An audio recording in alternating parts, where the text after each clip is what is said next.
காலையில tiffin period. Tiffin சாப்பிட்டு போயாச்சு. சாப்பாட்டுக்கு ஒரு ஆள் வெயிட்டிங். இன்னைக்கு குருமா பண்ணினேன்.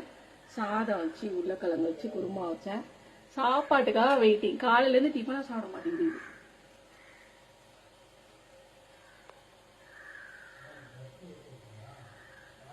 சாப்பாடுக்காக வெயிட் பண்ணி சாப்பிட்டா ஒரு ஆள்.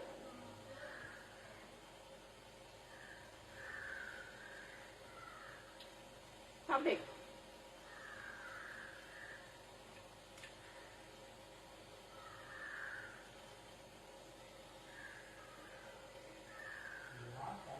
உருளைக்கிழங்கு தான் போகுது போலக்குள்ள.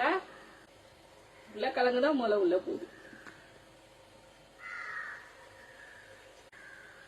மல்லி தலையெல்லாம் தூக்கி தக்காளி எல்லாம் கீழே தூக்கி போடுது.